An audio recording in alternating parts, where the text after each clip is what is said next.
Hey everybody, Anish Majumdar here, career coach to the fiercely ambitious.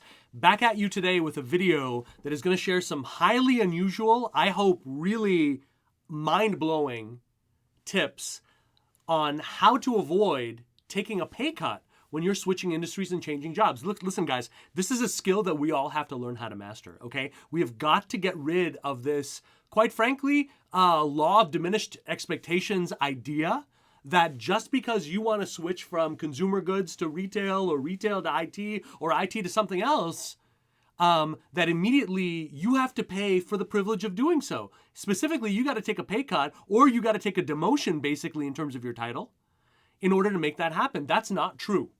The people who are managing their careers effectively, that is not what they are buckling in for. That is not what they are expecting. And that is not what you should expect as well. Now, does that require doing differently? And in some cases, really mentally doing way different than an employee would do it? For sure. For sure it is. But listen, guys, I'm here to be real with you. I could share advice to you guys all day. If you're not willing to be a little audacious, if you're not willing to bet on yourself, if you're not willing to try something new because you know the old doesn't going to cut it, why even watch? Nothing's going to change in your life anyway. So I'm assuming you have a ready willingness and ableness to actually do it, okay, when the answers are there. So let me share 3 of the most effective answers I have ever seen in terms of being able to make this change successfully and not just not have a pay cut. In most cases, increase your earning power, increase your title, and increase your seniority and impact and all of that. Okay, so here's number 1. Stress impact over skills within your brand. And specifically, don't think of impact in a limited way. Let's say this. Let's say I have a strong background primarily in IT and tech strategy. I have a bit of a sales background and I've got a pretty deep operations background. I could brand myself as a senior leader, a senior IT leader with some deep sales and operations to add into the mix. And that sounds great, but it sounds like kind of like an overqualified, underqualified mix here. And what's the easy fix? Now, if I start thinking to myself in the best examples of the work that I have ever done, when I have partnered with these businesses and it hasn't been about a job title, what have I been doing? Well, what I've really been doing is I've been helping companies grow. I've taken these areas, operations, IT, that many people would think of as a cost suck, and I've found a way to link those together and actively enable growth in that way. And I believe that if you reinvigorate any company in this way, you're going to dramatically outpace growth targets and do it from an inside-out way. I believe in the inside-out approach to growing companies. That's my methodology. If I stand for that, I get to write my ticket in a very different way. Do you see the difference? That's what, when you think in terms of impact, what you're really doing is you're forcing yourself to think through the eyes of the people who are feeling the pain. Not people who are like you, people who have a similar background to you. I'm talking leaders at these companies who may not know that their problems are what you solve. But if you meet them where they are, hey, you want to grow this company, right? You want to keep your people safe. Right? You want to be able to move and pivot faster, make stronger decisions, outpace the competition, right? I know. And what I do will help you get that faster and more differently than anything else out there, right? So think about that. The more time you spend, where is my zone of impact? If you start rehashing skills, you know you're not talking about impact. Impact is how we can leave a company, a business, anything changed forever. Short-term and long-term by the magic of what you do, your process. What is that? The more you go further in that, the easier it'll be for you, what you do, your message, your brand, your ability to resonate across all industries, across all types in a unique way. And that's what you need to be thinking of when you're thinking about moving around and down and around and around, okay? So impact over skills. The second one, start thinking about a system to take people from an initial relationship contact through to an offer. What is your plan here? If it's make it up as you go along, you are leaving unimaginable amounts of money on the table. No expert in anything is ready at the drop of a dime to just chat with you. So that's done.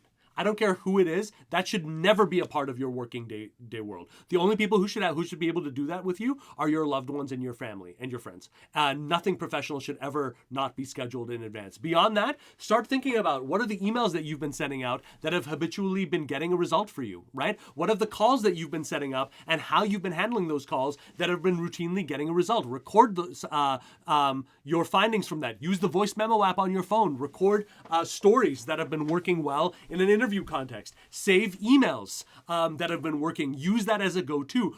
Avoid going back to the well just because you're meeting someone new for the first time or pursuing an opportunity. Go back to the last thing that actually got you that result, right? You should be thinking about what parts of this can be systematized.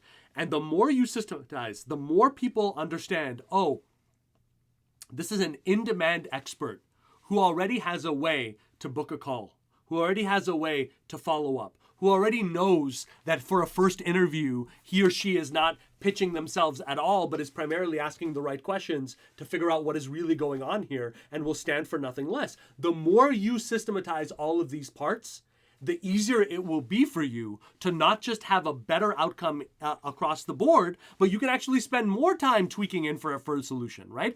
Because you're not worried about the whole thing. So think about systematizing an intake to offer structure and do it right now. We can all get started on that. Finally, paint a common enemy. This is a phrase I use with my masterminders, my coaching clients all the time, okay? Paint a common enemy. What does that mean?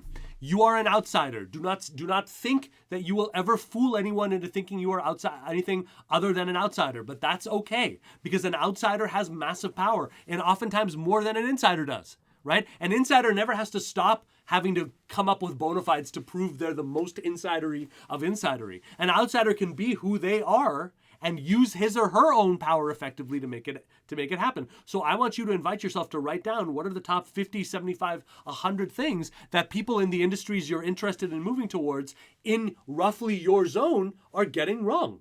Pull up the profiles of people who currently have the types of roles that you want in the industries that you want. Study not just how they're branding themselves, keywords. Here's a little expert hint. You can use those to supplement your profile for increased visibility, but not just that. Study their pathway, study their brands, and study what their shortcomings are. What are their big weak points? What are the things that drive you crazy? And when you're in interviews, when you're building relationships, stand for the opposite of that. Stand for the opposite of what you know to be wrong. I stand for the opposite, I'll tell you guys, of 99.9% of career coaches out there. I consider them to be frauds. They're outdated.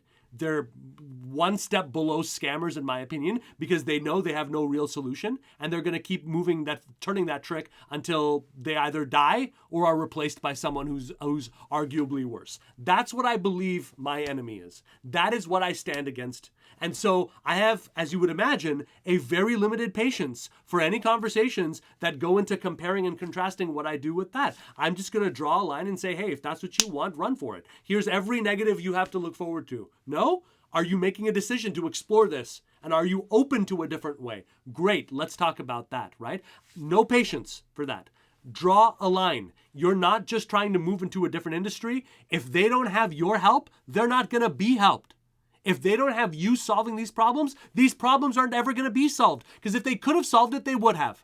And it's time for you to make a stand for that. It's time for you to get fired up and fierce about solving this for those people who really want it. Because I promise you, they really need your help right now. All right? I hope that is helpful. Go over these: impact over skills, intake to offer structure, paint a common enemy. These are my 3 biggest tips I can have for you if you are serious about making a big move, either in terms of industry or job title, and you don't want to pay that price of a price hit or a comp hit. Okay? Guys, hit me up on helloanish.com. That's where I've got other videos that you're not going to find anywhere else. I've got a masterclass that you can take that will teach you the shifts that I teach my coaching clients so that they can generate their own career opportunities without any of the job search BS ever.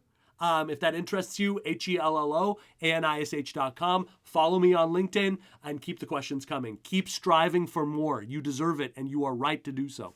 Talk soon.